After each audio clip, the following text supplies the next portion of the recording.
ಬಳ್ಳಾರಿಯಲ್ಲಿ ಬಲ ಪ್ರದರ್ಶನಕ್ಕೆ ಈಗ ಮುಂದಾಗಿದ್ದಾರೆ. ಯಾಕಂದರೆ ಬಳ್ಳಾರಿಯಲ್ಲಿ ನಡೆದಿರತಕ್ಕಂತಹ ಬ್ಯಾನರ್ ಗಲಾಟೆಯಲ್ಲಿ ಒಬ್ಬ ಮೃತಪಟ್ಟಿದ್ದಾನೆ. ಆದರೂ ಕೂಡ ರಾಜಕೀಯದ ಜಿದ್ದಾಜಿದ್ದಿ ಕಡಿಮೆಯೂ ಆಗಿಲ್ಲ. ಬಿದ್ದಿರುವಂತಹ ಬುಲೆಟ್ಗಳಿಂದ ಹಿಡಿದು ವೈರಲ್ ಆಗ್ತಿರುವಂತಹ ವಿಡಿಯೋಗಳವರೆಗೆ, ಆಡಿರುವಂತಹ ಮಾತುಗಳಿಂದ ಹಿಡಿದು ಹಾಕಿರುವ ಸವಾಲುಗಳವರೆಗೆ ಸಾಕಷ್ಟು ಚರ್ಚೆಗಳು ಇಲ್ಲಿ ನಡೀತಾ ಇದ್ದಾವೆ. ಈಗ ಬಳ್ಳಾರಿಯಲ್ಲಿ ಬಿಜೆಪಿಯವರ ಬಲ ಪ್ರದರ್ಶನ ಕೂಡ ನಡೆಯುವುದಿದೆ. ವಿಶೇಷವಾಗಿ ಈ ಬಳ್ಳಾರಿ ಗಲಾಟೆಗೆ ಸಂಬಂಧಪಟ್ಟಂತೆ ಬಳ್ಳಾರಿಯ ಜನಾರ್ದನ್ ರೆಡ್ಡಿ ಮನೆ ಬಳಿಯ ಗಲಾಟೆ ಸಂಬಂಧ ರಾಜ್ಯ ನಾಯಕರಿಗೆ ಇವತ್ತು ದೂರನ್ನು ಕೊಟ್ಟಿದ್ದಾರೆ. ಬಿ ಶ್ರೀರಾಮುಲವರು ಬೆಂಗಳೂರಿಗೆ ಬಂದಿದ್ದಾರೆ. ಶ್ರೀರಾಮುಲವರು ಬೆಂಗಳೂರಿಗೆ ಬಂದು ಇಲ್ಲಿ ರಾಜ್ಯ ನಾಯಕರುಗಳಿಗೆ ದೂರನ್ನು ಕೊಟ್ಟಿದ್ದಾರೆ. ಮತ್ತು ಬೆಂಗಳೂರಿನ ಬಿಜೆಪಿ ಕಚೇರಿಯಲ್ಲಿ ಯಡಿಯೂರಪ್ಪ ಸೇರಿದಂತೆ ಹಿರಿಯರಿಗೆ ಬಿ ಶ್ರೀರಾಮುಲವರು ದೂರು ಸಲ್ಲಿಸಿದ್ದಾರೆ. ಏನೇನಾಗಿದೆ ಅನ್ನೋದರ ಬಗ್ಗೆ ವಿವರಿಸಿದ್ದಾರೆ. ವರ್ಷದ ಮೊದಲ ದಿನವೇ ನಡೆದ ಘಟನೆಯ ಬಗ್ಗೆ ಸುದೀರ್ಘ ಚರ್ಚೆಯೂ ಕೂಡ ನಡೆದಿದೆ. ಏನೇನಾಗಿದೆ ಬಳ್ಳಾರಿಯಲ್ಲಿ ಅನ್ನುವಂಥದ್ದನ್ನು ವಿವರಿಸುವಂತಹ ಕೆಲಸವನ್ನು ಶ್ರೀರಾಮುಲವರು ಮಾಡಿದ್ದಾರೆ. ಹಾಗೆಯೇ ಕಾಂಗ್ರೆಸ್ನವರ ದಾಳಿಯಿಂದ ಅಮಾಯಕನ ಸಾವು ಎಂದು ವಿವರಣೆಯನ್ನು ಕೂಡ ಕೊಟ್ಟಿದ್ದಾರೆ. ಕಾಂಗ್ರೆಸ್ನವರದ್ದೇ ದಾಳಿಯಿಂದಾಗಿ ಒಬ್ಬ ಅಮಾಯಕನ ಸಾವಾಗಿದೆ, ಕಾಂಗ್ರೆಸ್ ಕಾರ್ಯಕರ್ತನ ಸಾವಾಗಿದೆ. ಬಳ್ಳಾರಿಗೆ ಬಂದು ಧೈರ್ಯ ತುಂಬಿದ ನಾಯಕರಿಗೆ ಧನ್ಯವಾದವನ್ನು ಹೇಳುವಂತಹ ಕೆಲಸವನ್ನು ಕೂಡ ಈ ಸಂದರ್ಭದಲ್ಲಿ ಬಿ ಶ್ರೀರಾಮುಲವರು ಮಾಡಿದ್ದಾರೆ. ಪಕ್ಷದ ನಾಯಕರುಗಳು ಯಾರ್ಯಾರು ಬಳ್ಳಾರಿಗೆ ಬಂದು ಧೈರ್ಯ ತುಂಬಿದ್ದೀರಿ ಅವರೆಲ್ಲರೂ ಕೂಡ ಧನ್ಯವಾದ ಅಂತ ಹೇಳಿದ್ದಾರೆ. ಹಾಗೂ ಬಳ್ಳಾರಿ ಶಾಸಕರ ಪರವಾಗಿ ಸರ್ಕಾರ ನಿಂತಿದೆ ಅಂತ ಹೇಳಿ ಹಿರಿಯರಿಗೆ ದೂರನ್ನು ಕೊಟ್ಟಿದ್ದಾರೆ. ಬಳ್ಳಾರಿ ಶಾಸಕರಾಗಿರ್ತಕ್ಕಂಥ ಬಳ್ಳಾರಿ ವಿಧಾನಸಭಾ ಕ್ಷೇತ್ರ ಶಾಸಕರಾಗಿರುವಂತಹ ಭರತ್ ರೆಡ್ಡಿಯವರ ಪರವಾಗಿ ಸರ್ಕಾರ ನಿಂತಿದೆ ಅಂತ ಹೇಳಿ, ಹೀಗಾಗಿ ಭರತ್ ರೆಡ್ಡಿಗೆ ರಕ್ಷಣೆ ಕೊಡ್ತಾ ಇದ್ದಾರೆ. ಕಾರ್ಯಕರ್ತರನ್ನು ಕೊಂದಿರುವಂತಹ ಶಾಸಕ ಭರತ್ ರೆಡ್ಡಿ ಅನ್ನುವಂಥ ಆರೋಪವನ್ನು ಕೂಡ ಬಿ ಶ್ರೀರಾಮುಲವರು ವರಿಷ್ಠರ ಮುಂದೆ ಮಾಡಿದ್ದಾರೆ. ರಾಜ್ಯ ನಾಯಕರುಗಳ ಮುಂದೆ ಈ ಒಂದು ಆರೋಪವನ್ನು ಕೂಡ ಮಾಡಿದ್ದಾರೆ. ಇಲ್ಲಿ ಬಹಳ ಮುಖ್ಯವಾಗಿ ಪಾದಯಾತ್ರೆ ಇಲ್ಲ, ಬೃಹತ್ ರ್ಯಾಲಿ ಮಾತ್ರ ಅನ್ನುವಂತಹ ತೀರ್ಮಾನಕ್ಕೆ ಬಹುತೇಕ ಬಂದಂಗೆ ಕಾಣ್ತಾ ಇದೆ. ಹಿರಿಯರ ಭೇಟಿಗೂ ಮುಂಚಿತವಾಗಿ ರಾಜ್ಯಾಧ್ಯಕ್ಷ ಬಿ ವೈ ವಿಜೇಂದ್ರ ಅವರ ಜೊತೆಗೆ ಸಭೆಯನ್ನು ನಡೆಸಿದ್ದಾರೆ ಬಿ ಶ್ರೀರಾಮುಲವರು. ಅವರ ಪ್ಲಾನ್ ಇದ್ದಂಥದ್ದು ಬಳ್ಳಾರಿಯಿಂದ ಬೆಂಗಳೂರು ತನಕ ಪಾದಯಾತ್ರೆ ನಡೆಸಬೇಕು ಅಂತೇಳಿ. ಇದರ ನಡುವೆ ಜನವರಿ 17ರಂದು ಬಳ್ಳಾರಿಯಲ್ಲಿ ಬೃಹತ್ ಸಮಾವೇಶಕ್ಕೂ ಕೂಡ ನಿರ್ಧಾರವನ್ನು ಕೈಗೊಳ್ಳಲಾಗಿದೆ.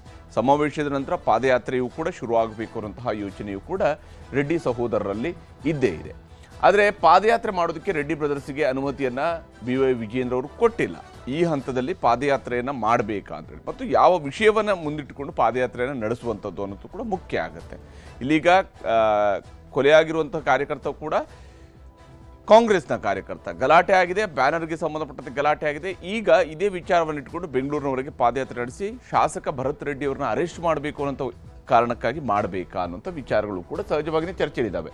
ಎಲ್ಲ ವಿಚಾರ ತಿಳಿದುಕೊಂಡು ಹೇಳ್ತೇವೆ ಅಂತ ಹೇಳಿ ವಿಜೇಂದ್ರ ಅವರು ಹೇಳಿ ಕಳಿಸಿದ್ದಾರೆ.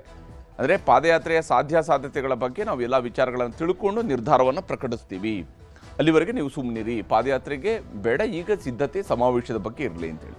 ಬಳ್ಳಾರಿ ಭಾಗದ ನಾಯಕರ ಪಾದಯಾತ್ರೆ ಪ್ಲಾನ್ಗೆ ಇದರಿಂದಾಗಿ ಕೊಂಚ ಹಿನ್ನಡೆ ಆಗಿದೆ. ಯಾಕೆಂದರೆ ರೆಡ್ಡಿ ಸಹೋದರರು ಈ ಪರಿಸ್ಥಿತಿಯ ಲಾಭವನ್ನು ಪಡ್ಕೊಳ್ಳುವಂತಹ ದೃಷ್ಟಿಯಿಂದ, ರಾಜಕೀಯ ಲಾಭವನ್ನು ಪಡ್ಕೊಳ್ಳುವಂತಹ ದೃಷ್ಟಿಯಿಂದ ಇದನ್ನು ಪಾದಯಾತ್ರೆಯಾಗಿ ಕನ್ವರ್ಟ್ ಮಾಡಬೇಕು. ಆ ಮೂಲಕ ಸಿದ್ದರಾಮಯ್ಯನವರು ಹೀಗೆ ಬೆಂಗಳೂರಿನಿಂದ ಬಳ್ಳಾರಿಗೆ ಪಾದಯಾತ್ರೆ ಮಾಡಿದ್ರು, ಅದೇ ಪ್ರಕಾರ ತಾವು ಕೂಡ ಪಾದಯಾತ್ರೆ ನಡೆಸಬೇಕು ಅನ್ನುವಂತಹ ಯೋಚನೆಯಲ್ಲಿ ಇದ್ದರು. ಆದರೆ ಆ ಪ್ಲಾನ್ಗೆ ಸ್ವಲ್ಪ ಹಿನ್ನಡೆ ಆಗಿದೆ. ಪಕ್ಷದ ನಿರ್ದೇಶನದಂತೆ ಮುಂದುವರಿಯೋದಕ್ಕೆ ರೆಡ್ಡಿ ಮತ್ತು ರಾಮುಲು ನಿರ್ಧರಿಸಿದ್ದಾರೆ. ಹಾಗೆಂತೇಳಿ ಅವರು ಕೂಡ ಇದರಲ್ಲಿ ಪ್ರತಿಷ್ಠೆಗೆ ತೆಗೆದುಕೊಳ್ಳುವಂತಹ ವಿಚಾರಗಳೇನೂ ಇಲ್ಲ. ಅವರು ಕೂಡ ಪಕ್ಷದ ನಿರ್ದೇಶನದಂತೆ ಮುಂದುವರಿಯೋದಕ್ಕೆ ನಿರ್ಧರಿಸಿದ್ದಾರೆ. ಪಕ್ಷ ಏನು ಹೇಳುತ್ತೆ ಹಾಗೆ ನಡೆಸ್ಕೊಳ್ತೀವಿ. ಶ್ರೀರಾಮುಲು ಅವರು ಇದ್ರ ಬಗ್ಗೆ ಮಾತನಾಡಿದರೆ ತೋರಿಸ್ತೀನಿ. ಇವತ್ತು ನಾನು ಸುಖ ಸುಮ್ಮನೆ ನಿಮ್ಮ ಮೇಲೆ ಆರೋಪಣೆ ಮಾಡ್ತಾ ಇಲ್ಲ. ಇವತ್ತು ಶಾಸಕರಾದಂಥವ್ರು ಹೆಂಗೆ ಇರಬೇಕು ಅನ್ನೋಂಥದ್ದು ನಿಮಗೆ ಜ್ಞಾನ ಇಲ್ಲಾರ್ದಂಥ ಒಬ್ಬ ಶಾಸಕರನ್ನ ಹಿಡ್ಕೊಂಡು ಇವತ್ತು ನೀವೆಲ್ಲರೂ ಕೂಡ ಮಾತಾಡೋದು ನೀತಿ ಮಾತುಗಳು. ನಿಮ್ಮ ಶಾಸಕರೆಲ್ಲರೂ ಕೂಡ ಗುಂಡಾಗಿರಿ ಮಾಡಿಕೊಂಡು ಗನ್ನುಗಳನ್ನು ಹಿಡ್ಕೊಂಡು ಯಾರ ಮನೆ ಬೇಕಾದವ್ರು ನುಗ್ಗೋದು, ದಾಳಿ ಮಾಡೋದು, ಯಾರು ಬೇಕಾದವ್ರು ಕೊಂದಾಕಿದಂಥ ಶಾಸಕರನ್ನ ಉಳಿಸೋಂಥ ಕೆಲಸ ನಿಮ್ಮ ಸರ್ಕಾರ ಮಾಡ್ತಾ ಇದೆ. ಇಲ್ಲಿ ತನಕ ಆಗಿದೆ. ಪಕ್ಷ ನಮಗೆ ಪಾದಯಾತ್ರೆ ಮಾಡೋ ಸಲುವಾಗಿ ನಮಗೆ ಪರ್ಮಿಷನ್ ಅನ್ನು ಕೊಟ್ಟಿಲ್ಲ. ನಮ್ಮ ಅಧ್ಯಕ್ಷರ ಹತ್ರ ನಾವು ವಿನಂತಿಯನ್ನು ಮಾಡ್ಕೊಂಡಿದ್ವಿ. ನಮ್ಮ ಅಧ್ಯಕ್ಷರು ಹೇಳಿದಾರ, ನಾನು ಎಲ್ಲಾ ವಿಚಾರವನ್ನು ಮಾತಾಡಿಕೊಂಡು ನಿಮಗೆ ತಿಳಿಸೋಂಥ ಕೆಲಸ ಮಾಡ್ತೀನಿ ಅಂತ ಹೇಳಿದಾರ.